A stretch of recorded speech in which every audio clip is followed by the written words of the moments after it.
Now this is the Paul who has rewritten the life of Jesus Christ and said to us, one,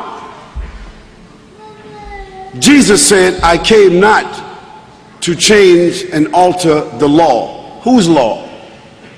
The law of Moses. Not one jot, nor one tittle, till heaven and earth shall pass away. No one must change or alter the law. For anyone that does so is the least in the sight of God. That's what Jesus said. Now Paul said he came with a new covenant.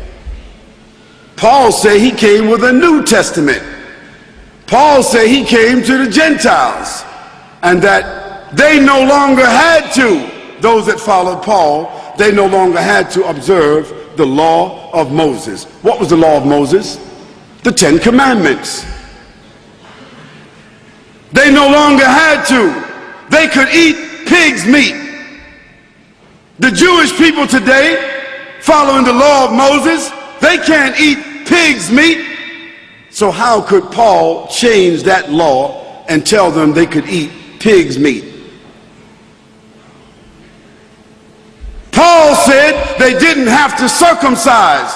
All Muslims, all Jews, all of those that follow the prophets are circumcised. How is it that Paul said they don't have to be circumcised? Paul said they didn't have to observe the Sabbath. Now the Sabbath is one of the commandments, one of the 10 commandments. And Jesus said, when they asked him about, Jesus said, do you know which is the greatest of all the commandments? What commandments was he talking about? He's talking about the commandments of Moses. He said, do you know which is the greatest commandment? Jesus said, love the Lord thy God with all thy heart and all thy mind and all thy soul. This is what Jesus said was the first of the commandments. Because that commandment from Moses was, hear ye, O Israel, the Lord thy God is one, and thou shalt not worship anyone except the Lord thy God, and thou shalt not bow down to any graven images in the heavens or in the earth or in the sea below. For the Lord thy God is a jealous God, and thou shalt not worship any gods along with him. That was the first of the commandments. But Paul said we didn't have to observe that commandment.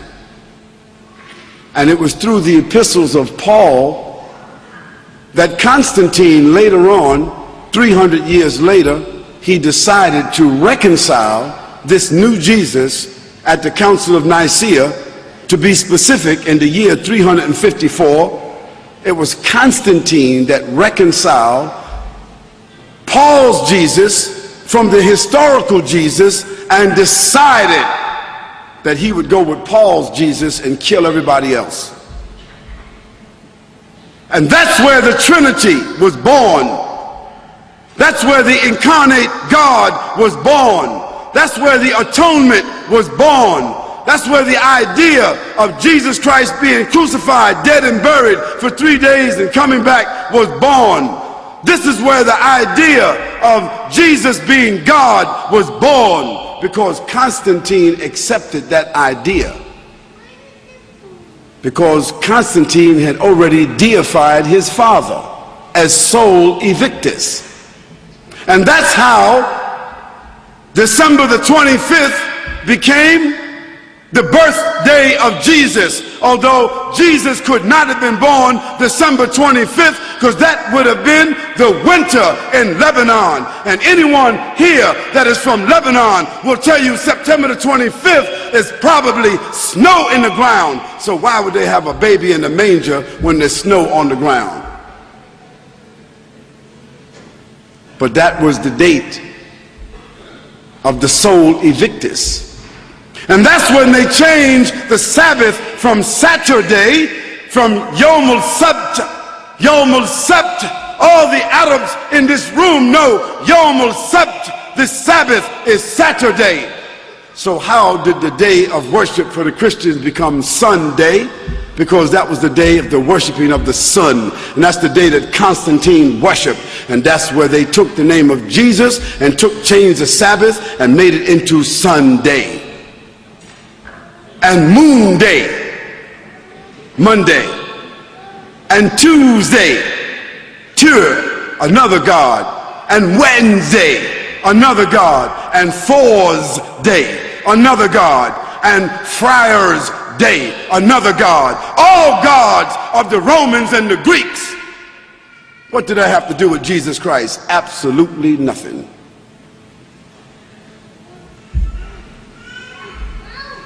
So a new covenant was born through Paul and the collaboration and the official documentation of Constantine, who then assigned an official bishop of Rome. That bishop of Rome became the official pontiff of the Catholic Church. And so today, that's why the Pope is called the pontiff. He's called the shadow of God on earth. Whose shadow? Whose God? The God of Paul, the God of Constantine. Certainly not the God of Jesus. Now Paul, through his writings, set up a nefarious situation that virtually stamped out, wiped out, imprisoned, tortured, killed, eliminated all of the Unitarians, because those that followed Jesus Christ were called Unitarians. That means they were subscribing to one God. And what happened to the Unitarians? They were thrown to the lions. They were thrown to the lions until they were gradually eliminated. Then Constantine made Christianity the official religion. Why? Because he made a distinction between the Nazarenes and the Christians. If you were Christian, you were cool. If you were Christian, you were official. If you were Christian, you could be assimilated. If you were Christian, you were Constantized. If you were acceptable, if you embraced the Pauline doctrine, then you became a Christian. And Christian then became an antithesis of the Nazarenes. It also became an antithesis of the life and the message of the historical Jesus. This new evolution, this new faith system, officially adopted by Constantine, the Roman emperor, the establishment of the Church of Rome, and the subsequent Christology that has developed. I said Christology. Now, what is Christology? Christology is the scientific, systematic dramatization and mythological replacement of the historical Jesus. That's what Christology is.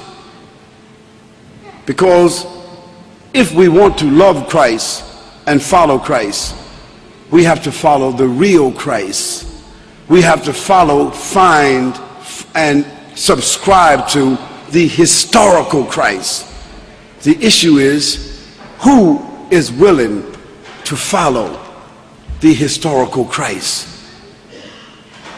And even after you receive the information, some of you are angry right now. If you had some rocks, you'd probably stone me right now.